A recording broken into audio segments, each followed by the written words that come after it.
On nous demande de calculer les trois intégrales suivantes. Donc la première, intégrale de 1 à 2 de 1 sur t plus 1. Vous avez remarqué qu'ici on n'a pas des x mais des t, mais ça ne change rien. Il faut juste être cohérent, on ne peut pas avoir ici dx. On a donc dt, 1 sur t plus 1 dt. On cherche donc une primitive de 1 sur t plus 1 sur 1, 2. Une primitive de 1 sur t plus 1 sur 1, 2, c'est ln de t plus t.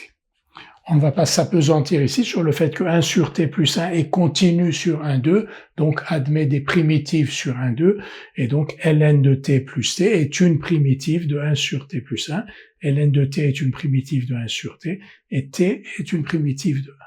Et on va calculer donc ln de t plus t entre 1 et 2. En 2, on a ln de 2 plus 2, moins, en 1, ln de 1 plus 1, qui est égal à 1. Donc, ln de 2 plus 1. Cette intégrale est donc égale à ln de 2 plus 1. Maintenant, l'intégrale de 1 à 4 de dt sur racine carrée de t. Une primitive de 1 sur racine carrée de t entre 1 et 4 est, quand on dérive racine carrée de t, on obtient 1 sur 2 racine carrée de t. Donc, 1 sur 2 racine carrée de t, donc une primitive de 1 sur racine de t, c'est 2 racine carrée de t. 2 racines carrées de t que l'on va calculer entre 1 et 4. En 4, 2 racines carrées de 4, c'est 4. En 1, 2 racines carrées de t, c'est 2, donc 2. Enfin, l'intégrale entre moins pi sur 2 et plus pi sur 2 de sinus de t plus cosinus de t dt.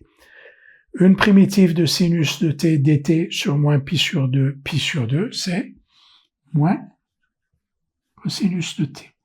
Et une primitive de cosinus de t sur moins pi sur 2 est plus sinus de t.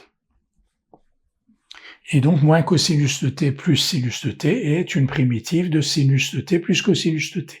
En fait, si on dérive ici, sinus de t plus cosinus de t, qu'on va donc calculer entre pi sur 2 et moins pi sur 2, égale.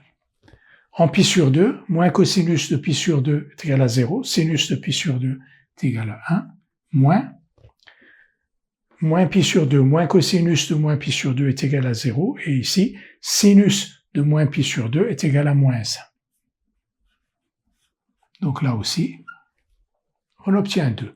Donc à chaque fois, on a déterminé une primitive de la fonction dont on cherchait l'intégrale, et on a calculé cette primitive, les deux valeurs de ces primitives, aux bornes de l'intégrale, d'abord ici en 2, ensuite en 1, et on retranche la valeur prise en 1 à la valeur prise en 2. Intégrale de a à b de f de t dt égale grand F de b moins grand F de a, où grand F est une primitive de petit f.